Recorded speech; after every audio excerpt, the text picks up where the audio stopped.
ഭയം എന്ന വികാരം നമ്മുടെ സാധാരണ ജീവിതത്തെ ബുദ്ധിമുട്ടിലാക്കുന്നുണ്ടോ? നമ്മുടെ ജീവിത വിജയത്തിന് തടസ്സമാകുന്നുണ്ടോ? എങ്കിൽ ഭയത്തിന്റെ തലങ്ങൾ, അതിന്റെ കാരണങ്ങൾ, ലക്ഷണങ്ങൾ എന്നിവയാണ് ഈ വീഡിയോയിലൂടെ നിങ്ങൾക്കായി വിവരിക്കുന്നത്. ലൈഫ് ലൈറ്റിന്റെ ഈ പുതിയ എപ്പിസോഡിലേക്ക് എല്ലാവർക്കും വളരെ ഹൃദ്യമായ സ്വാഗതം. ഞാൻ ഷാജു. ആദ്യമായിട്ടാണ് വീഡിയോ കാണുന്നതെങ്കിൽ ദയവേത് സബ്സ്ക്രൈബ് ചെയ്യുക. വീഡിയോ ഇഷ്ടമായാൽ നിങ്ങൾ മറ്റുള്ളവർക്ക് ഷെയർ ചെയ്യുക, ലൈക്ക് ചെയ്യുക. അപ്പൊ നമുക്ക് ടോപ്പിക്കിലേക്ക് കിടക്കാം. അതെ, ഭയം എന്നത് ഒരു വികാരമാണ്. യഥാർത്ഥത്തിൽ it's a disorder of mind. മൈൻഡിന്റെ ഒരു ഡിസോർഡർ ആണിത്. ഇതൊരിക്കലും ഒരു രോഗമല്ല എന്ന് തിരിച്ചറിയുകയാണ് ആദ്യം വേണ്ടത്. ഒരു അവബോധം നമുക്ക് കിട്ടുകയാണെങ്കിൽ ഒരു പരിധിവരെ അതിനെ അതിജീവിക്കാനായിട്ട് നമുക്ക് സാധിക്കും എന്നുള്ളതാണ് സത്യം. കൂടുതൽ ബുദ്ധിമുട്ടിലാണെങ്കിൽ തീർച്ചയായും ഒരു വിദഗ്ധന്റെ ഉപദേശം നിങ്ങൾക്ക് ആവശ്യമായി എന്ന് വന്നേ. എപ്പോഴാണ് ഭയം മനസ്സിന്റെ ഒരു ഡിസോർഡർ ലെവലിലേക്ക് എത്തിയെന്ന് നമ്മൾ പറയുന്നത്? അല്ലെങ്കിൽ അമിത ഭയം, അകാരണമായിട്ടുള്ള ഭയം എന്നെല്ലാം എപ്പോഴാണ് നമ്മൾ പറയുക? ഒരു ഗ്രൂപ്പ് ഓഫ് ആളുകളുടെ ഇടയിൽ ഒരാൾക്ക് മാത്രം എന്തിനെയോ അല്ലെങ്കിൽ ഏതെങ്കിലും വ്യക്തിയെയോ സാഹചര്യത്തെയോ സംഭവത്തെയോ ഭയപ്പെടുന്നതിനെയാണ് നമ്മൾ അകാരണമായിട്ടുള്ള ഭയം അല്ലെങ്കിൽ അമിതമായിട്ടുള്ള ഭയം എന്ന് വിളിക്കപ്പെടുന്നത്. അപ്പോൾ നമ്മൾ ഭയത്തിന്റെ തലങ്ങളെ പരിശോധിക്കുമ്പോൾ നമുക്ക് അതിൽ 4 പ്രധാനപ്പെട്ട തലങ്ങൾ കാണാനായിട്ട് സാധിക്കും. ഒന്നാമത് the fear of unknown, the fear of nature, the fear of insecurity, അതുപോലെ തന്നെ ദ ഫിയർ ഓഫ് പീപ്പിൾ. അപ്പൊ ആദ്യത്തെ ഭാഗമായിട്ടുള്ള ഫിയർ ഓഫ് അൺനോണിനെ കുറിച്ച് നമ്മൾ നോക്കുമ്പോൾ ഇരുട്ട്, മരണം എന്നിവയെ കുറിച്ചിട്ടെല്ലാം മനുഷ്യന് അല്ലെങ്കിൽ നമുക്കറിയില്ല അതിനകത്ത് അപ്പുറത്ത് എന്താണ് നടക്കുന്നതെന്ന്.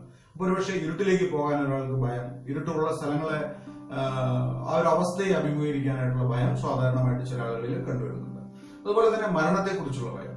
ഈ മരണത്തെക്കുറിച്ചുള്ള ഭയമുള്ള വ്യക്തികൾക്ക് ഒരുപക്ഷെ വീട്ടിൽ പോകാൻ പേടി, അല്ലെങ്കിൽ മരണ വാർത്ത കേൾക്കാനായിട്ട് പേടി, ഒരുപക്ഷെ ഹോസ്പിറ്റലിൽ പോകാനായിട്ട് പേടി, ബ്ലഡ് കാണുമ്പോൾ പേടി, ഈവൻ ആംബുലൻസ് കാണുമ്പോൾ പേടി. അപ്പോ ഇത്തരത്തിലുള്ള സാഹചര്യങ്ങളൊക്കെ ഉണ്ടെങ്കിൽ നമുക്ക് മനസ്സിലാക്കിയെടുക്കേണ്ടത് അത് ഫിയർ ഓഫ് അൺനോൺ ആണ് ആ ഒരു മൈൻഡിൽ ഉള്ളത്. അപ്പൊ അതിനെ മാറ്റാൻ വേണ്ടിയിട്ടുള്ള കാര്യങ്ങളാണ് നമ്മൾ അതിലേക്ക് ചെയ്യേണ്ടത്. ഇനി നമ്മൾ അടുത്ത് നമ്മൾ നോക്കുന്നത് ഫിയർ ഓഫ് നേച്ചർ. ഇപ്പോ സാധാരണ രീതിയിൽ നമ്മൾക്ക് ജീവജാലങ്ങളെ പലർക്കും പല വിധത്തിലുള്ള പേടിയാണ്.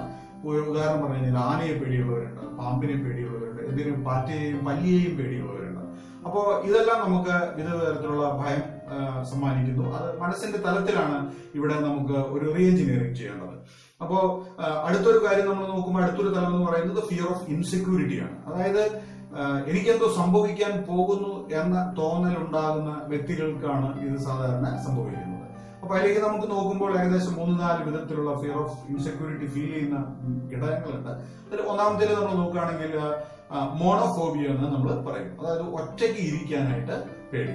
അപ്പൊ അങ്ങനെയുള്ള ഒരാളുകൾക്ക് ഒരു സിറ്റുവേഷൻ അതിജീവിക്കുക എന്നുള്ളത് വളരെ ബുദ്ധിമുട്ടായിട്ടുള്ള ഒരു കാര്യമാണ്. അപ്പൊ എപ്പോഴും അവർക്ക് ആരെങ്കിലുമൊക്കെ കൂടെ വേണം. ഒറ്റയ്ക്ക് ഒരിക്കലും അവർക്ക് സർവൈവ് ചെയ്യാനായിട്ട്, ഇരുന്നുകൊണ്ട് സർവൈവ് ചെയ്യാനായിട്ട് പറ്റത്തില്ല. അതൊരു വലിയൊരു ബുദ്ധിമുട്ടാണ്.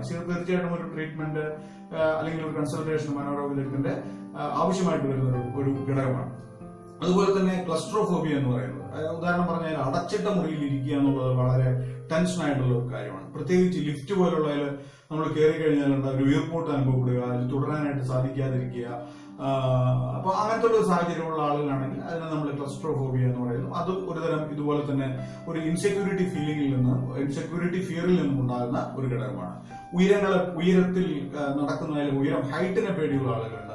വേഗത്തിൽ പോകുന്ന, അതായത് യാത്ര ചെയ്യുമ്പോൾ വണ്ടികളിൽ സ്പീഡിൽ പോകുന്ന വണ്ടിയിൽ ഇരിക്കാനായിട്ട് പേടി, ബൈക്കിന്റെ പിന്നിൽ ഇരിക്കാൻ പേടി, കാറിലിരിക്കാൻ പേടി, ബസ്സിലിരിക്കാൻ പേടി, ഇങ്ങനെയുള്ള ആളുകൾ നമുക്ക് കാണാൻ പറ്റും. അപ്പൊ ഹൈറ്റ് ഫിയർ ഉള്ള ആളുകളാണ്, സ്പീഡിനെ കുറിച്ച് ഭയപ്പെടുന്ന ആളുകളാണ്. അതുപോലെ തന്നെ ഒരു പ്രധാനപ്പെട്ട ഒരു കാര്യം എന്ന് പറയുന്നത് ഇൻസെക്യൂരിറ്റി ഫീൽ ചെയ്യുന്ന വളരെ പ്രധാനപ്പെട്ട ഒരു ഘടകമാണ്. അതായത് ഓവർ പൊസസീവ്നെസ് ഉള്ളവര്. അതായത് ഭാര്യയെ കുറിച്ച്, ഭർത്താവിനെ കുറിച്ച്, മക്കളെ കുറിച്ച് ഭയങ്കരമായിട്ടുള്ള ഒരു ആകുലത.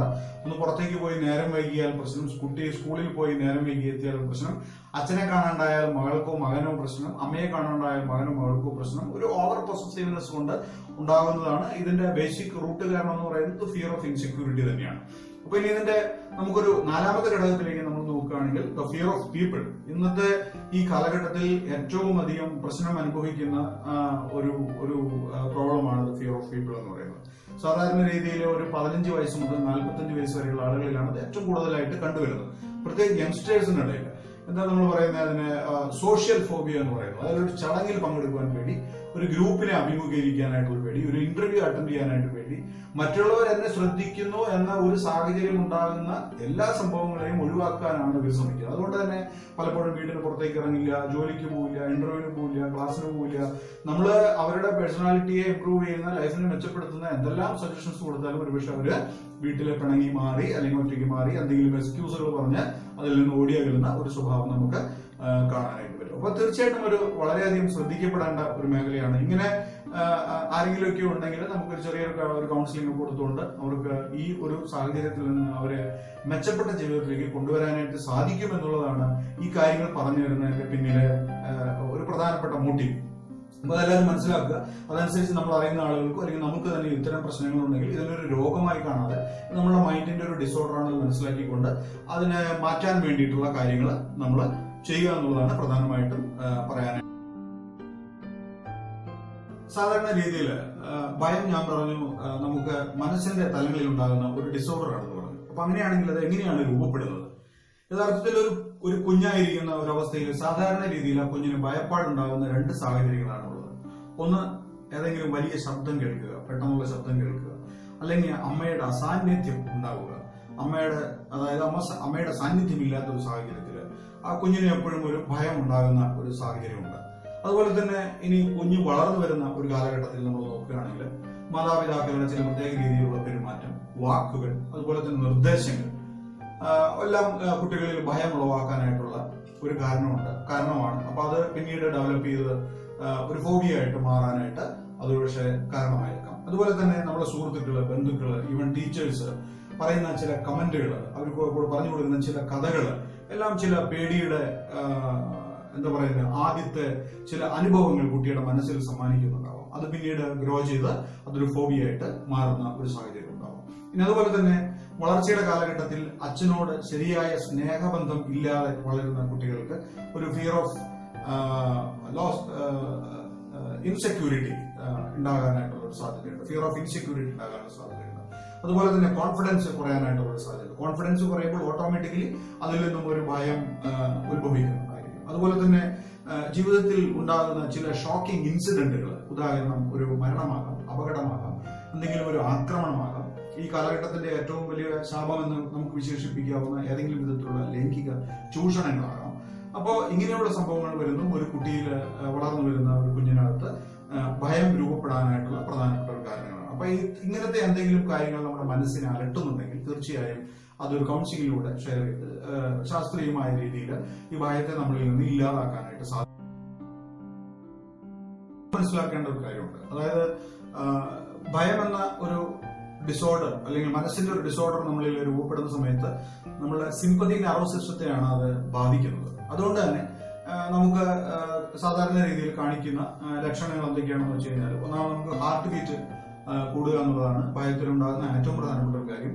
പൾസ് റേറ്റ് കൂടുക, അതുപോലെ തന്നെ ബ്ലഡ് പ്രഷർ കൂടുക, വിറയ്ക്കുക, അതുപോലെ തന്നെ വിയർക്കുക തുടങ്ങിയിട്ടുള്ള കാര്യങ്ങളാണ് സംഭവിക്കുന്നത്. ഉദാഹരണം പറഞ്ഞാൽ ഒരു ഇന്റർവ്യൂവിന് ഒരാൾ ചെന്നിരിക്കുന്ന സമയത്തോ ഇന്റർവ്യൂ നടത്തുമ്പോൾ ഈ നേരത്തെ പറഞ്ഞ ഫിയർ ഓഫ് പീപ്പിൾ ഉള്ള ഒരാളാണെന്നുണ്ടെങ്കിൽ ഇന്റർവ്യൂവറിന്റെ മുന്നിൽ ഇരിക്കുമ്പോഴേക്കും അയാൾ വേർക്കാനും ബുദ്ധിമുട്ടുള്ള അസ്വസ്ഥതകൾ പ്രകടിപ്പിക്കാനായിട്ട് തുടങ്ങും. അതുപോലെ തന്നെ ഒരു പ്രധാനപ്പെട്ട ഒരു കാര്യമാണ് ഭയം ഉണ്ടാകുന്ന ഒരാളെ സംബന്ധിച്ചുള്ള പരീക്ഷാ പേടിയുള്ള ഒരു കുട്ടിക്ക് പരീക്ഷയ്ക്ക് കഴിയുമ്പോഴേക്കും പരീക്ഷയ്ക്ക് കയറുന്നതിനേക്കാൾ മുമ്പ് തന്നെ പരീക്ഷയുടെ പേര് കേൾക്കുമ്പോൾ തന്നെ മൂത്രമൊഴിക്കാൻ മുട്ടുക, അല്ലെങ്കിൽ വയറ് ഡിസോർഡർ ആവുക, ഒരു ഇൻറ്റസ്റ്റൈൻ പ്രോബ്ലംസ് ഉണ്ടാവുക എന്നുള്ളത് ഈ ഭയം കൊണ്ട് ഉണ്ടാകുന്ന ഒരു പ്രധാനപ്പെട്ട ഒരു കാര്യമാണ്. അതുപോലെ തന്നെ ഇപ്പൊ നമ്മളൊരു സ്റ്റേജിലാണെങ്കിൽ രണ്ടു വാക്ക് സംസാരിക്കേണ്ട ഒരു കാര്യം വരുന്നു, അല്ലെങ്കിൽ നമ്മൾ ഈവൻ ഒരു പബ്ലിക്കിന്റെ മുന്നിൽ ഇടയിൽ വെച്ച് സാധാരണയായിട്ട് ചിലപ്പോൾ എന്തെങ്കിലും ഒരു ചോദ്യം ചോദിച്ചാൽ തന്നെയും ഡ്രൈ ത്രോട്ട് ആവുക, തൊണ്ട വറ്റി വരണ്ട് പോവുക, ശബ്ദം വരാതിരിക്കുക, അല്ലെങ്കിൽ ഈവൻ ചില സാഹചര്യത്തില് ഇങ്ങനെ ഒരു ബുദ്ധിമുട്ട് അനുഭവിക്കുന്ന ഒരാൾ അതിന്റെ എക്സ്ട്രീം ലെവലിലേക്ക് പോകുമ്പോൾ ചിലപ്പോൾ കരയുകയായിരിക്കും ചെയ്യുന്നുണ്ടാവുക. അപ്പൊ ഇതൊക്കെയാണ് നമ്മൾ സാധാരണ രീതിയിൽ നമ്മൾ കാണുന്ന ഭയത്തിന്റെ ലക്ഷണങ്ങൾ എന്ന് പറയുന്നത്. എന്നാൽ ഇത് കൂടാതെ തന്നെ ഒരു അപൂർവം ചില സമയങ്ങളെങ്കിലും ചില വ്യക്തികൾക്ക് പാനിക് ആയിട്ടുള്ള ഒരു അറ്റാക്കിന്റെ പോലെയുള്ള ഒരു സിംറ്റംസ് കാണിക്കുന്നതായിട്ട് പറയപ്പെടുന്നു അല്ലെങ്കിൽ കാണപ്പെടുന്നുണ്ട്. ഉദാഹരണം പറഞ്ഞാൽ ശരിക്കും അവർക്ക് ചെസ്റ്റ് പെയിൻ ഉണ്ടാകുന്നു, അല്ലെങ്കിൽ പാനിക് ആയിട്ടുള്ള ഒരു ഹാർട്ട് അറ്റാക്കിന്റെ എല്ലാവിധ ലക്ഷണങ്ങളും കാണിക്കുന്നുണ്ടാവും. നമ്മൾ അദ്ദേഹത്തെ ഇമ്മീഡിയറ്റ് ആയിട്ട് ഹോസ്പിറ്റലിലേക്ക് എത്തിക്കുകയോ മറ്റു ടെസ്റ്റുകളൊക്കെ നടത്തുമ്പോൾ നമുക്ക് മനസ്സിലാക്കാനായിട്ട് പറ്റും ഇദ്ദേഹത്തിന് അതുമായി ബന്ധപ്പെട്ട യാതൊരു പ്രോബ്ലവും ഇല്ല എന്ന് നമുക്ക് മനസ്സിലാക്കാനായിട്ട് സാധിക്കും. അത് മനസ്സിന്റെ തലങ്ങളിൽ നിന്ന് ശരീരത്തിന്റെ തലത്തിലേക്ക് ഫോബിയയെ ട്രാൻസ്ഫർ ചെയ്യുന്നതുകൊണ്ടാണ് ഇങ്ങനെ സംഭവിക്കുന്നത്. അപ്പോ ഇതും ഒരു പ്രധാനപ്പെട്ട ഒരു വിഷയമാണ്. അപ്പോൾ ഇന്ന് നമ്മൾ പ്രധാനമായിട്ടും അതിന്റെ കാരണങ്ങളും ലക്ഷണങ്ങളും അതിന്റെ തലങ്ങളെയും കുറിച്ച് നമ്മൾ വിവരിക്കുകയുണ്ടായി. അടുത്ത ഒരു വീഡിയോ കൂടെ നമ്മൾ ഇതുമായി ബന്ധപ്പെട്ട് ചെയ്യുന്നുണ്ട്. വളരെ പ്രധാനപ്പെട്ട കാര്യങ്ങളാണ് ഇത് പറയുന്നത്. ജീവിത വിജയത്തെ തടസ്സപ്പെടുത്തുന്ന 7 പ്രധാനപ്പെട്ട മറ്റു ഭയങ്ങളുമായിട്ടുള്ള ഒരു അടുത്ത വീഡിയോയ്ക്ക് വേണ്ടി കാത്തിരിക്കുക. അതുവരേക്കും ഒരു ചെറിയ ഇടവേള, വെറുതെ ഇരിക്കുവാനല്ല, എനിക്കും നിങ്ങൾക്കും നന്മ ചെയ്യുവാൻ. See you there. Goodbye.